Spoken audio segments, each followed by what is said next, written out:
말씀 시편 118편 8절부터 29절까지의 말씀입니다.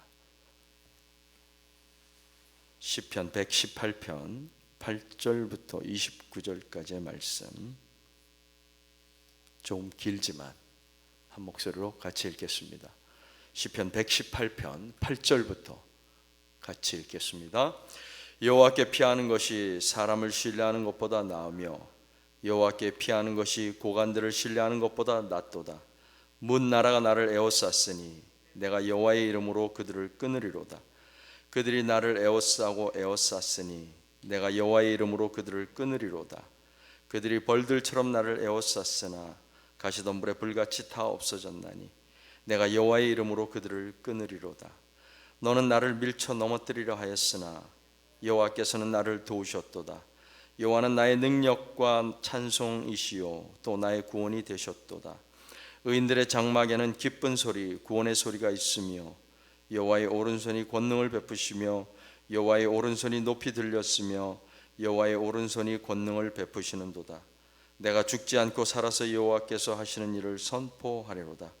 여호와께서 나를 심히 경책하셨어도 죽음에는 넘기지 아니하셨도다.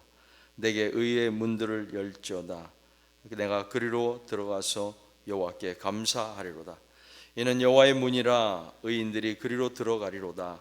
주께서 내게 응답하시고 나의 구원이 되셨으니 내가 주께 감사하리이다. 건축자가 버린 돌이 집 모퉁이의 머릿돌이 되었나니 이는 여호와께서 행하신 것이요 우리 눈에 기이한 바로다. 이 날은 여호와께서 정하신 것이라. 이 날에 우리가 즐거워하고 기뻐하리로다. 여호와여 구하옵나니 이제 구원하소서. 여호와여 우리가 구하옵나니 이제 형통하게 하소서. 여호와의 이름으로 오는 자가 복이 있으며 우리가 여호와의 집에서 너희를 축복하였도다. 여호와는 하나님이시라. 그가 우리에게 빛을 비추셨으니 밧줄로 절기 제물을 제단 불에 멜지어다. 주는 나의 하나님이시라. 내가 주께 감사하리이다. 주는 나의 하나님이시라. 내가 주를 높이리이다. 여호와께 감사하라. 그는 선하시며 그의 인자하심이 영원함이로다. 아멘.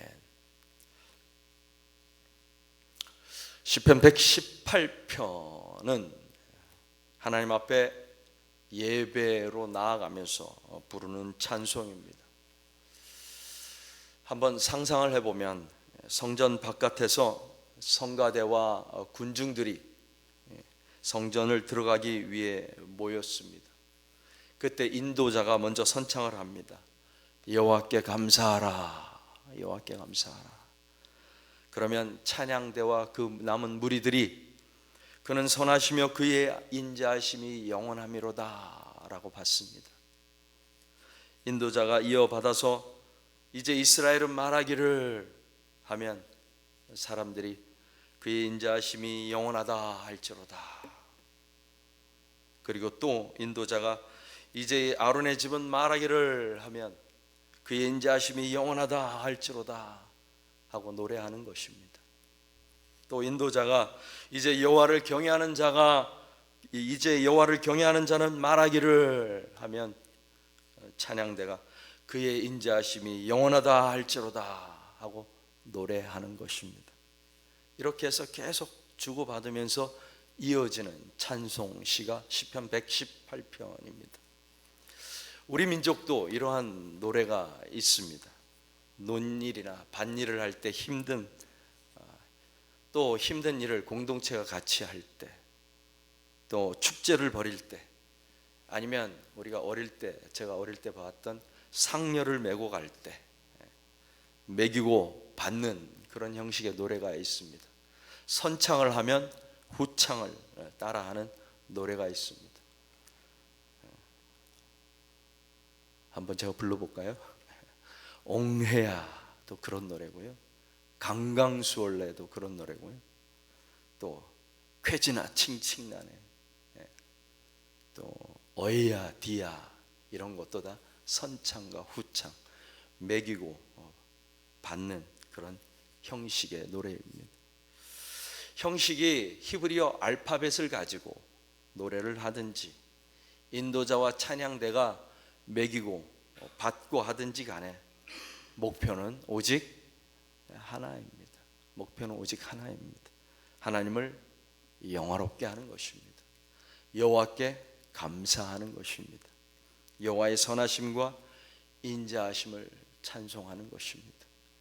현대적인 음악으로 하든지 전통적인 음악을 하든지 아니면 젊은이들처럼 힙합을 가지고 노래하든지 우리의 목적은, 우리의 찬양하는 목적은 하나라는 것입니다. 시편 118편을 오늘 함께 묵상하는 저와 여러분에게도 오직 하나 뚜렷한 목표가 있게 되기를 바랍니다. 우리 하나님은 찬양받으시기에 합당하신 분이십니다. 왜냐하면 첫째는 5절, 어제 읽은 본문인데 고통 중에 응답하시는 하나님이시기 때문입니다. 시편 저자는 이것을 한마디로 이렇게 말합니다. 여호와는 내 편이시라. 여호와는 내 편이시라. 누가 아무 이유 없이 내 편을 들어주면 그것도 좋은 일인데 하물며 세상 최고의 힘을 가진 분이 나의 편이 되신다는 것입니다. 나의 편. 두 번째는 여호와가 나의 피난처시다는 것입니다. 사람이 아니라, 끝발 좋은 권력자가 아니라 하나님이 나를 보호하신다. 세 번째는 여호와가 나의 능력이 되신다는 것입니다. 나를 에워싸고 곤경에 빠뜨리고 심지어 문나라가 포위할지라도 그 어떤 것도 총칼, 재물 아무런 도움이 안 되지만 오직 여호와의 이름만이 능력이 되신다는 것입니다. 네 번째는 여호와가 나의 구원이 되신다는 것입니다. 주께서 나를 의의 문으로 들어가게 하셨다는 것입니다. 의롭지 않은 자를 불러서 의롭게 하시고 의의 문으로 들어가게 하셨다는 것입니다. 마지막으로 28절, 주는 나의 하나님이 되시는 것입니다. You are my God. 하나님이 나의 하나님이 되신다. 우리가 구약에서 많이 듣던 이야기죠. 나는 너희 하나님이 되고 너희는 나의 백성이 되고, 이 하나님의 선포가 유효하다는 것입니다. 시편 저자에게까지만 유효한 것이 아니라 오늘을 살아가는 우리 모두에게도 유효하다. 그 말씀은 확실하다, 변함없으시다라는 것입니다. 그러므로 시편 118편의 저자는 다시 한번 결론적으로 외치는 것입니다. 29절, 여호와께 감사하라. 그는 선하심고 그의 인자하심은 영원하미로다. 이것이 오늘 시편 저자의 고백입니다. 마태복음 21장에 보면 예수께서 나귀 새끼를 타시고 예루살렘으로 들어가십니다. 사람들은 평화의 왕으로 오신 예수 그리스도를 환영합니다. 두 팔 벌려 소리치며 환영합니다. 사람들이 자기들의 겉옷을 길에 펴니다. 마치 레드카펫을 깔아놓은 것 같은 장면입니다. 그리고 다른 사람들은 또 나뭇가지를 베어서 길에 깔아놓습니다. 김소월의 시 가운데 지려밟고 가시옵소서, 그 장면이 생각나는 것처럼 평화의 왕과 나귀 새끼가 그 나뭇가지를 지려밟고 갈 수 있도록 한 것입니다. 예수 그리스도의 앞과 뒤에서 사람들이 소리 높여 외칩니다. 호산나 다윗의 자손이여 찬송하리로다. 주의 이름으로 오시는 이여 가장 높은 곳에서 호산나. 시편 118편 25절과 26절이 현실에서 이루어지는 것을 군중들과 제자들이 보는 것입니다. 118편 25절을 보면 여호와여 구하옵나니 이제 구원하소서. 여호와여 우리가 구하옵나니 이제 형통하게 하소서. 이게 무슨 말입니까? 호산나, 우리를 구원하소서, 이 말입니다. 26절, 여호와의 이름으로 오는 자가 복이 있으며 우리가 여호와의 집에서 너희를 축복하였도다. 주의 이름으로 오시는 이여 가장 높은 곳에서 호산나, 이 외침 소리인 것입니다. 예수께서 성전에 들어가셔서 돈 바꾸는 사람들의 상을 둘러 엎으십니다. 비둘기 파는 사람들의 의자도 둘러 엎으십니다. 성전에서 장사하는 모든 사람들을 쫓아내시고 성전을 깨끗하게 하십니다. 그리고 눈먼 사람들과 다리 저는 사람들이 예수님을 찾아왔을 때 그들을 고쳐주십니다. 성전에서 어린이들이 이 모든 것을 보고 호산나 다윗의 자손이여 라고 외칩니다. 아이들의 입을 빌려서 다시 한번 시편 118편의 말씀이 이루어지는 것을 증언하게 하시는 것입니다. 하지만 이 광경을 본 대제사장들과 율법학자들은 오히려 화를 냅니다. 성을 냅니다. 노합니다. 아이들은 하나님의 구원 계획이 이루어지는 것을 보고 하나님을 높여 찬양합니다. 그러나 성경을 많이 보고 기도도 많이 한다고 하는 대제사장들과 율법학자들은 하나님의 반대편에 서 있습니다. 하나님께서 시편 118편의 말씀의 증언자로서 무지렁이 군중들을 사용하십니다. 그리고 눈먼 자와 다리 저는 자들도 사용하십니다. 뿐만 아니라 어린아이들까지도 사용하십니다. 바리새인들은 율법을 알지 못하는 이 무지렁이들은 저주받은 자들이다 라고 말합니다. 하지만 사실은 공부를 많이 한 자신들이 하나님의 구원이 이루어지는 것을 보고 깨닫지 못하는 것입니다. 마태의 증언은 여기서 멈추지 않습니다. 예수께서 성전을 청소하는 것에 불만을 여긴 대제사장들과 백성의 장로들이 예수를 찾아옵니다. 그리고 묻습니다.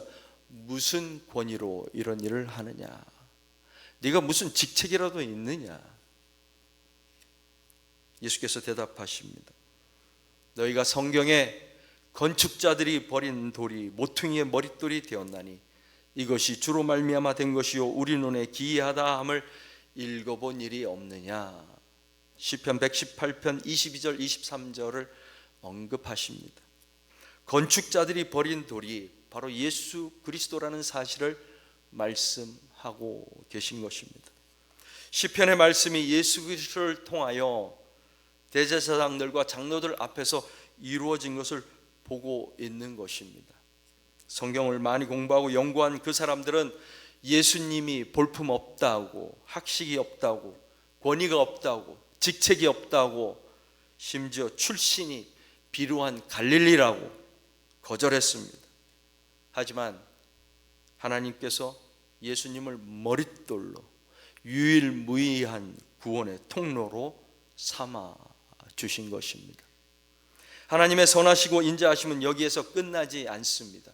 예수 그리스도를 거절한 바로 우리를 위하여 예수 그리스도를 내어주신 것입니다. 거절하지 않은 사람들을 예수 그리스도께서 찾아간 것이 아니라 오히려 거절한 우리들, 예수 그리스도를 쓸모없다고 팽개친 우리들을 찾아오신 것입니다. 시편 118편을 읽을 때 이것을 기억하는 저와 여러분이 되기를 바랍니다. 우리는 모두 하나님의 사랑을 거절하고 팽개치고 버렸던 사람이라는 것을 기억하시기 바랍니다. 또한 그럼에도 불구하고 우리를 찾아오셔서 일찍부터 작정하고 계획하신 대로 구원을 우리에게 베풀어 주셨다는 사실도 잊지 않게 되기를 바랍니다.